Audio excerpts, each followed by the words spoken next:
única correnteza da certeza de um futuro melhor. Boa tarde, sétimo ano. Tudo bem com você? Tudo tranquilo? O professor Cristiano mais uma vez aqui na área para conversarmos um pouco mais sobre o renascimento cultural. Essa é a nossa aula Checkmate, onde nós vamos fazer o possível para dar o checkmate nas nossas dúvidas e sair desta aula entendendo os principais conceitos do nosso capítulo 3, Renascimento Cultural. Então vem junto comigo nessa aula que eu tenho certeza que vamos chegar no final e você vai ter entendido tudo. Assim nós esperamos. Vamos lá então? Galera, lembre-se, nós vamos passar aqui pelos principais pontos, pelos principais elementos, os mais importantes deste capítulo que nós acabamos de estudar. E eu quero começar dizendo para vocês que o renascimento cultural é um movimento que ocorre naquele período de transição. Repara, meus queridos, que eu tenho enfatizado nas últimas aulas muito sobre isso, porque é importante que você consiga se situar no tempo e no espaço. Então eu vou começar essa nossa revisão aqui exatamente destacando estes dois elementos, tempo e espaço. No que se refere ao tempo, nós estamos vivendo a este momento de transição da Idade Média para o período moderno. O Renascimento ocorre mais especificamente entre os séculos XIV e o século XVI, que é um período de intensas transformações na Europa Ocidental. Transformações na economia, ali como eu destaquei, com o declínio da economia feudal e o renascimento comercial e urbano. Você se lembra disso? Durante o período feudal, na Idade Média, a economia basicamente era rural. O comércio praticamente não existia. Mas agora, desde o início ali daquele período que nós convencionamos chamar de Baixa Idade Média, houve um processo de renascimento comercial e renascimento das cidades. E isso impacta diretamente o tipo de economia, porque agora, com o comércio mais uma vez funcionando, você tem o dinheiro tendo valor novamente. Então, esta é a primeira transformação que eu gosto sempre de destacar para vocês. Temos também uma nova organização na sociedade, claro, com o surgimento aí de um novo grupo, de um grupo dedicado ao comércio, a burguesia. E a burguesia vai ganhando cada vez mais importância, ao passo que a nobreza vai perdendo aquela importância toda que teve durante o período feudal. Porque, afinal de contas, naquele período em que o dinheiro não tinha muito valor, ou não tinha valor praticamente nenhum, a nobreza era importante porque ela defendia os reinos. Mas agora, com o dinheiro, os reis podem contratar os seus próprios guerreiros, como não? Então, a nobreza começa pouco a pouco a perder a sua importância. E, por outro lado, aqueles que detêm o dinheiro, os burgueses, vão ganhando uma importância cada vez maior. Então, nós temos uma mudança na sociedade. Aquela pirâmide social com clero, nobreza e camponeses, ela está se transformando, principalmente em decorrência do surgimento deste novo grupo chamado burguesia. Terceiro elemento, política. A política vai se transformando com a centralização de poder. Você se lembra? A burguesia apoiava o rei e o rei apoiava a burguesia. Lembra da nossa musiquinha ali? Esta junção entre burguesia e os reis faz com que haja um processo de centralização de poder. Se lá no período feudal, cada senhor feudal tinha poder supremo sobre o seu feudo, agora o rei passa a governar sobre todo o seu reino. E os nobres feudais estão submissos a este rei. Então, uma transformação importante aí dentro deste campo da política. E eu coloquei ali também aumento das críticas contra a igreja, o que mostra uma transformação no campo religioso. Nós vamos estudar essa transformação e os reflexos dessas transformações, dessas críticas à igreja, mais especificamente na próxima unidade, na unidade 4, onde vamos falar sobre a Reforma Protestante. Legal? Mas eu quero que você então perceba todas estas mudanças que estão ocorrendo neste período. E eu sempre digo, estas mudanças impactam diretamente a maneira como o ser humano se relaciona com outro ser humano em sociedade, muda a maneira como o ser humano enxerga o mundo e até mesmo o seu relacionamento com Deus. Então, a maneira de produzir as coisas, de produzir a arte, também vai ser impactada por esta mudança de visão de mundo que ocorre dentro deste período, fruto de todas essas transformações que você está vendo aí. Olha só, não podemos negligenciar também um outro elemento muito importante dentro deste processo de propagação destas ideias renascentistas. A criação, o surgimento da imprensa. A imprensa, essa invenção doida aí de um camarada chamado Gutenberg, vai revolucionar a produção de livros. Até este momento, os livros eram produzidos de maneira manuscrita. Então você tinha um monge copista, lembra dos monges copistas que nós estudamos lá no colégio ainda, no primeiro trimestre? Eles se dedicavam ali, inclusive na música do feudalismo, tinha uma parte lá que eu dizia sobre os monges, como é que era a música mesmo? Em mosteiros isolados e meia manuscritos. Claro, não era essa parte não. Esqueci a parte agora, mas que falava sobre os monges. Não, era essa parte sim. Em mosteiros isolados, meia manuscritos. Clero regular é isso. Franciscanos e beneditinos. Lembra da musiquinha? Então, o clero regular, que geralmente era responsável por fazer essas cópias, esses chamados monge-copistas. Só que isso demorava muito e tornava cada livro algo extremamente custoso. Agora, com a invenção da imprensa, eu consigo produzir diversos livros. Então, como é que funcionava isso aí? Vamos dar uma olhada nessa máquina aqui. Olha só. Funcionava mais ou menos assim. Aqui você tem uma chapa na qual a página era montada, então letra por letra, eu estou aqui, letra por letra ela é montada em uma tábua de madeira ou de ferro, depende ali do tipo da máquina que você está utilizando. Posteriormente, era como se fosse um carimbo. Ela era colocada aqui, as folhas logo aqui embaixo, então você fazia com que essa folha fosse prensada por esse carimbo e aquilo ficava gravado no papel. É claro, com o passar do tempo, essa máquina foi evoluindo até chegarmos à imprensa, a outras formas de impressão muito mais eficientes do que essa. Mas esta aqui, para a época, já foi revolucionário. Enquanto você produzia, com o tempo que anteriormente você produzia um único livro manuscrito, agora você pode produzir 100, 200, 300 cópias. Isso, então, permite uma maior difusão das obras que foram produzidas neste momento e também de obras que foram produzidas na antiguidade. Estas obras agora elas eram impressas e distribuídas com uma maior velocidade. Legal? Então a gente não pode negligenciar isso aí. Meus queridos, vamos agora destacar as principais características então deste movimento conhecido como Renascimento Cultural. Lembra? Renascimento Cultural, então, este movimento de cultura, de arte. E quais são as principais características? Eu destaquei para vocês, eu disse em uma das nossas aulas que é interessante você usar esse acróstico aqui para que você não se esqueça das principais características. E o acróstico é carinho. Eu até coloquei essa figura fofinha aqui do Snoopy com o Charlie Brown, coisinha bonitinha, para você lembrar do carinho. Carinho. Tenha carinho com este tema que você nunca vai esquecer as características desse período. Vamos lá? C. C do quê? C de classicismo. Durante este momento, um dos grandes objetivos era resgatar os valores e algumas técnicas do período clássico.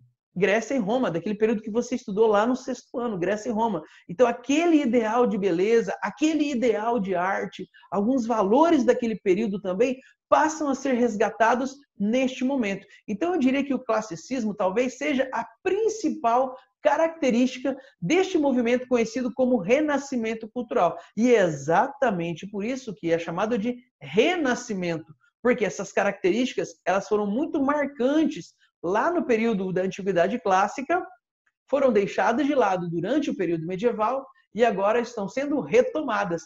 Esses conceitos estão renascendo, ok? Então, classicismo é o primeiro aí que nós vamos destacar no nosso acróstico. Segundo, letra A, de antropocentrismo. Então, estamos fazendo aí uma antítese daquilo que ocorreu no período medieval. No período medieval, a característica marcante era o teocentrismo. Tudo girava a partir de questões relacionadas a Deus. Deus gosta, Deus não gosta. Agora não. O homem passa a ser o centro de todas as coisas. As necessidades humanas, as preocupações humanas é que vão pautar as descobertas, as pesquisas que serão feitas a partir deste momento. O tipo de arte que vai ser feito a partir deste momento. Então, antropocentrismo é exatamente essa ideia de colocar o homem e as suas necessidades no centro de todas as questões. Legal? Próximo, então, R, de racionalismo. Como é que eu vou buscar respostas para as minhas indagações, para os meus questionamentos? Afinal de contas, como seres humanos, nós temos muitas dúvidas, muitos questionamentos. Durante o período medieval, estas dúvidas e estes questionamentos eram sanados a partir da religiosidade, a partir daquilo que a igreja propunha, das respostas que eram construídas a partir da teologia e a partir deste momento agora nós vamos ter uma mudança, então. As respostas passam a ser buscadas a partir da racionalidade. E eu já me dei conta que eu falei a partir um monte de vezes, mas eu acho que era necessário, ok? Então, o racionalismo é uma característica marcante deste momento também. Você buscar através da razão as respostas para os questionamentos que se colocam diante de nós. Próximo passo, a letra I, de individualismo. Esta é uma outra característica do Renascimento. Lá no período medieval, muitas vezes, só para você ter uma ideia, os autores sequer assinavam as suas obras. Porque a preocupação medieval é muito mais com a coletividade do que com o individual. Lembra que a própria estrutura social já mostrava isso. Cada sujeito tem um papel na sociedade e precisa desempenhar o seu papel para que tudo ocorra bem. Isso no período feudal, no período medieval. Então, o camponês, você nasceu camponês? Não interessa quais são as suas angústias, não interessa quais são os seus talentos, não interessa o que você quer fazer da sua vida. Você tem que produzir comida, porque Deus escolheu você para fazer isso. É assim que se acreditava no período medieval. O importante era a coletividade. E para manter a sociedade bem estruturada, você precisava cumprir o seu papel na sociedade. Se você nasceu nobre, você deve lutar. Se você faz parte do clero, você deve orar. Mas se você é camponês, tem que produzir comida. Agora não. Nós temos uma valorização da individualidade. Quais são os seus sonhos? Quais são os seus anseios de vida? O que você busca? O que você faz de melhor? Você é bom em alguma coisa? Demonstre isso e quem sabe você pode mudar o seu papel dentro da sociedade. É isso que acontece. Então, esse individualismo que você percebe que é algo que chega até os nossos dias. Hoje também é assim. Se você é bom em alguma coisa, se você é muito bom em algo, você pode realmente transformar a sua história. E nós, muitas vezes, estamos o quê? Buscando não aquilo que é melhor para a sociedade. Até buscamos isso também. Mas, em primeiro lugar, as pessoas buscam o quê? A sua satisfação pessoal. Eu quero encontrar uma carreira, uma profissão que me satisfaça, algo que eu goste de trabalhar e assim eu vou contribuindo para o bem-estar social. Mas o individual, em primeiro lugar, a minha vontade, os meus desejos e os meus anseios. E eu sou remunerado por isso. Percebeu? Então o individualismo passa agora a fazer parte deste momento e principalmente para fazer parte da sociedade. Muito bem, seguindo, já falamos aí sobre o classicismo, o antropocentrismo, o racionalismo e o individualismo. Agora, a letra N de naturalismo. Naturalismo. O que isso mostra para nós é que mais diretamente esta característica se aplica às artes. Os indivíduos, as obras, nestas obras, nestas pinturas, os indivíduos são retratados de maneira muito mais natural, muito mais próximo com a realidade.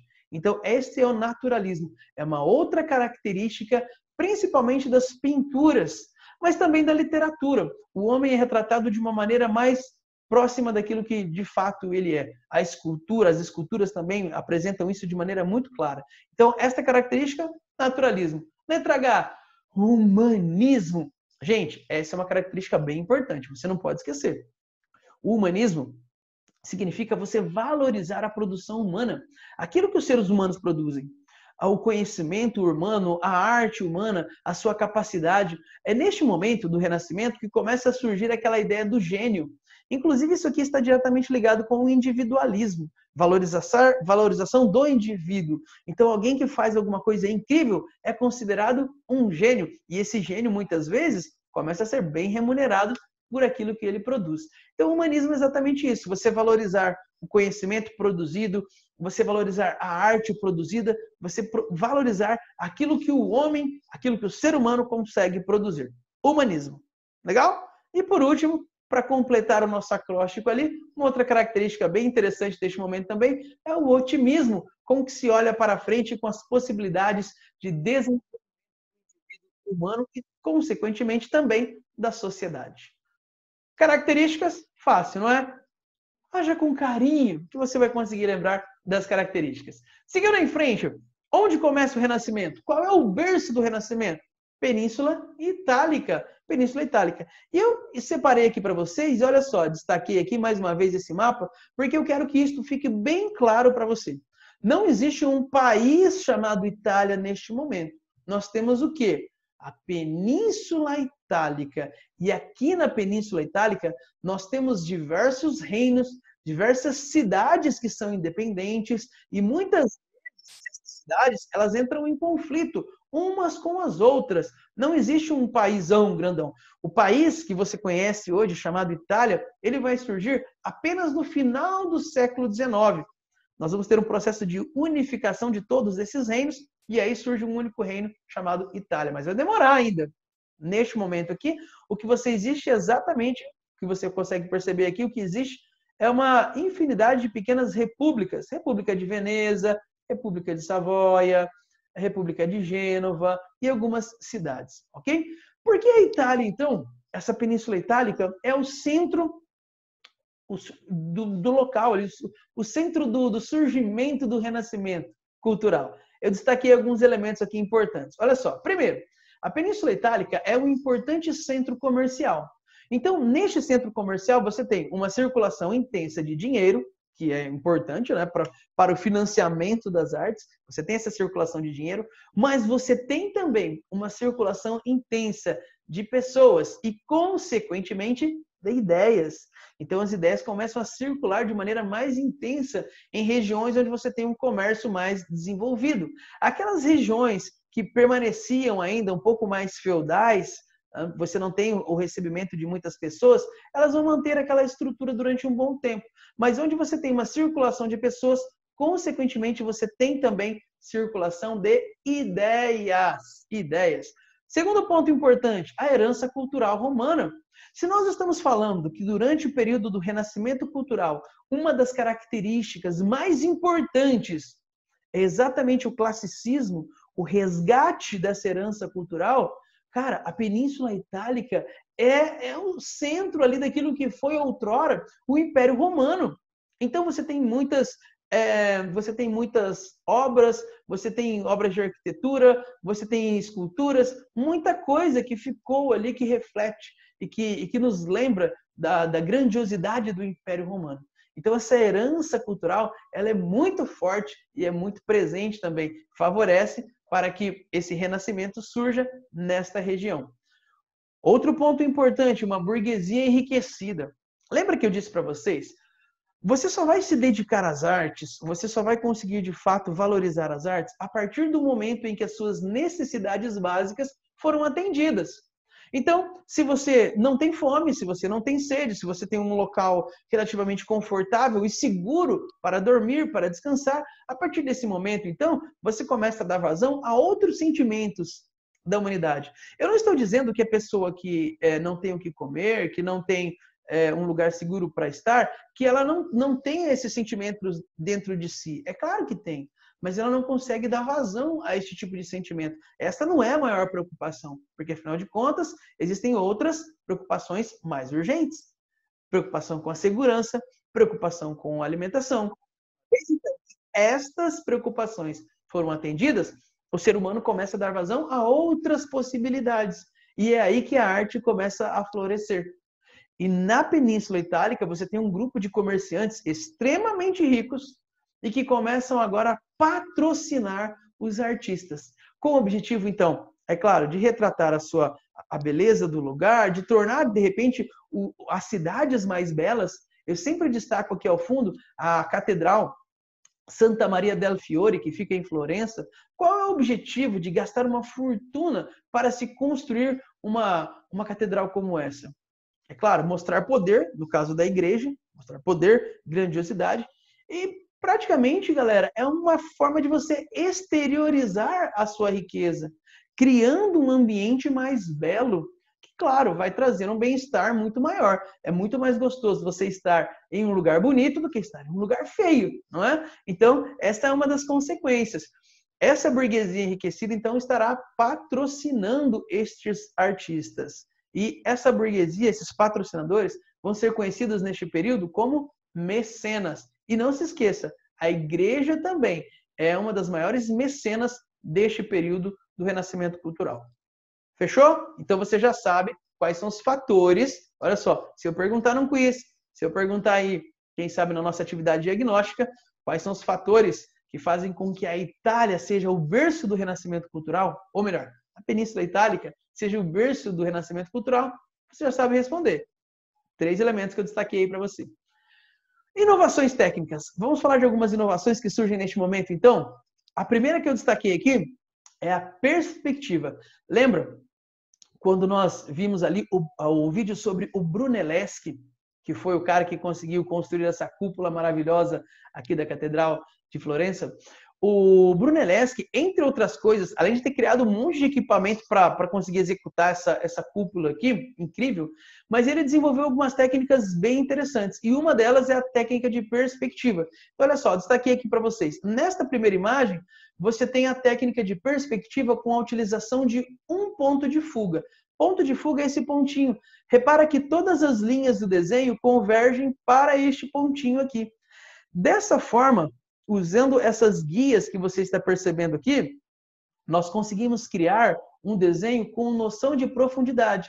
Repara que aquilo que está mais ao fundo vai ficando cada vez menor até desaparecer no horizonte. Esta é a técnica de perspectiva.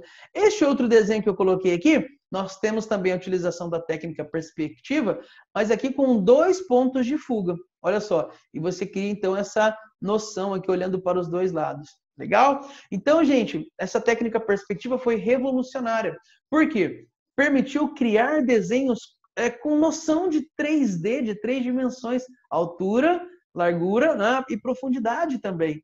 Isso é algo que você não consegue perceber de maneira tão clara nas obras do período medieval, porque essa técnica ainda não havia sido desenvolvida. Importante também que a partir do momento em que Brunelleschi desenvolve essa técnica, ele vai utilizar não apenas para fazer pinturas artísticas, mas pinturas técnicas também. Lembra que ele é um dos grandes responsáveis, o Brunelleschi, por desenvolver o processo de projetar primeiro em papel e depois partir para a construção.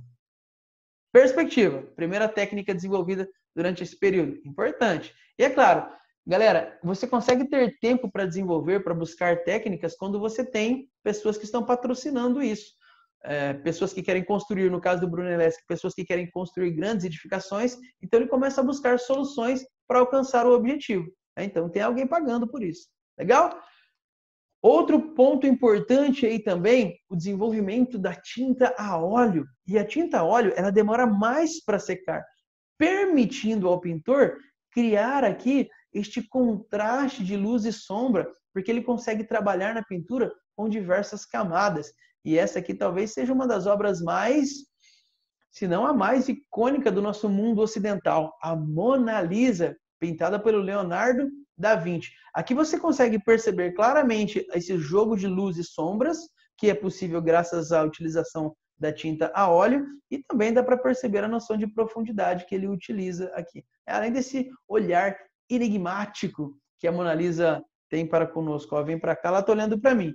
Eu vou para cá, ela está olhando para mim. Faz a experiência aí no seu computador. Vai lá pro lado direito, assim, pro extremo direito, você vai olhar, ela está olhando para mim. Aí eu venho para cá, uau, parece que ela está me acompanhando nesse deslocamento, é incrível. Essa técnica utilizada pelo Leonardo da Vinci, sensacional. Bom, destaquei a tinta a óleo. Tem mais alguma coisa? Tem, sim, claro que tem. Os estudos de anatomia. Olha só, mais uma obra aqui do Leonardo da Vinci. O Homem Vitruviano. Através desse desenho, ele mostra uma série de proporções que existem no corpo humano e ele mostra também alguns músculos, como eles funcionam dentro do corpo.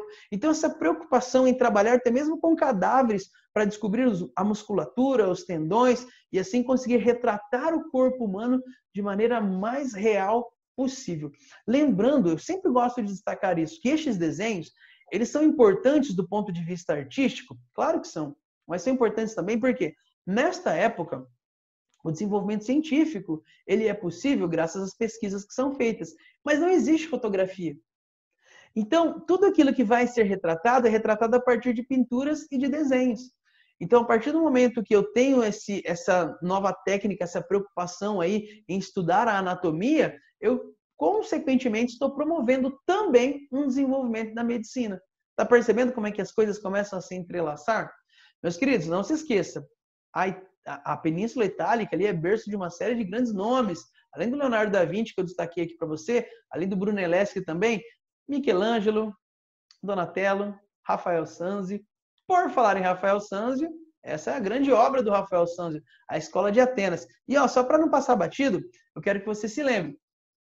Grandes gênios do Renascimento. Cara, se tiver essa pergunta em qualquer lugar, lembra das tartarugas ninjas? Por favor, lembra das tartarugas ninjas. Leonardo, Donatello, Michelangelo e Rafael. São 4 gênios renascentistas da Península Itálica. Legal? Dica, ó, matadora aqui. Essa obra, gente, ela é um clássico. Por quê? Olhando para essa obra, eu consigo perceber diversas características. Aquelas características que nós analisamos lá atrás, com a palavra carinho, eu consigo percebê-las aqui na prática. Então, olha só, eu tenho o lance da perspectiva aqui, né, além da técnica, né? Eu tenho o lance da perspectiva, eu tenho essas pessoas pintadas da maneira naturalismo, de uma forma muito real. Então, isso mostra um conhecimento do corpo humano aqui bem detalhado. Eu tenho o lance da tinta a óleo também utilizada aqui, o que permite maior realismo e esse jogo de sombras. Então, aqui eu percebo a utilização dessas diversas técnicas.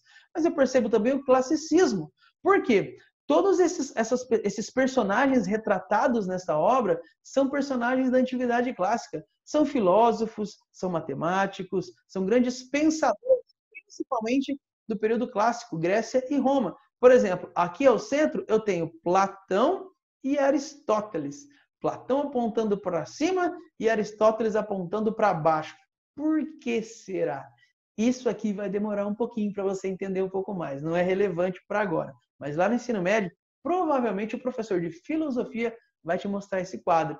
Para você fazer essa divisão aí entre Platão apontando para cima e Aristóteles apontando para a Terra. Calma que vai chegar o seu momento de fazer uma análise filosófica deste quadro. Por hora, basta nós conseguirmos perceber tudo isso. Ah, e detalhe, se eu estou valorizando essas pessoas, eu estou destacando o humanismo. Afinal de contas, estes grandes pensadores são pensadores humanos. E a sua obra é uma obra humana. Então, se eu valorizo esta obra humana, o humanismo está presente aqui também. Percebeu quantas características a gente pode destacar neste quadro do Rafael Sanzio? Muitas. Por isso que é um clássico. Por isso é um clássico. Seguindo em frente. O Renascimento ele não ficou apenas na Península Itálica. Ele começa na Península Itálica, mas ele se desenvolve ali por outras regiões da Europa também. Eu quero destacar um outro centro importante, que foi esse aqui, ó, a região conhecida como Países Baixos, ali próximo do que hoje é a Holanda.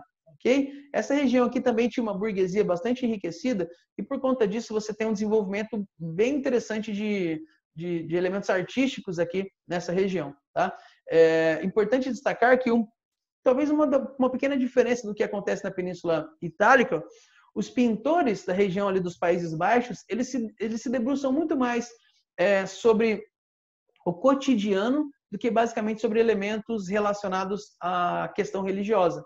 Na Península Itálica você percebe diversos elementos religiosos. Então, a escultura de Davi, de Jesus, a mãe de Jesus ali, né, a Pietà, esculpida pelo Michelangelo, a mãe de Jesus segurando o corpo morto de Jesus Cristo. Na região dos Países Baixos é um pouco diferente. O pessoal se debruça muito mais, olha só, como esse quadro do Bruegel, onde ele retrata ali o dia a dia dos camponeses. Cenas do cotidiano são bastante representadas pelos pintores da região dos Países Baixos. E agora, vamos destacar para fechar essa aula 2 grandes nomes do Renascimento fora da Península Itálica e deste eixo aí dos Países Baixos. O primeiro, William Shakespeare, na Inglaterra, é um grande nome do Renascimento cultural. Lembra, galera, que o seguinte, fora desse eixo, Península Itálica e Países Baixos, principalmente, nós vamos ter um desenvolvimento da literatura muito forte. Então, o Shakespeare dentro da Inglaterra, com obras icônicas como Romeu e Julieta, Hamlet, Sonho de uma Noite de Verão. Destaca isso, tá? O Shakespeare, então, ele é um produto do Renascimento cultural. E um outro que eu vou destacar para vocês também, na Espanha, o Miguel de Cervantes, com a obra Dom Quixote, que é uma crítica ferrenha ao papel da nobreza dentro desta nova sociedade que está se configurando. Legal? Galerinha linda, estamos chegando ao final dessa aula e na próxima aula nós começamos o capítulo 4, Reforma e Contra-Reforma. E aí, minha gente, vamos falar sobre religiosidade, sobre o impacto de todas essas transformações que nós vimos neste capítulo, agora na religião das pessoas.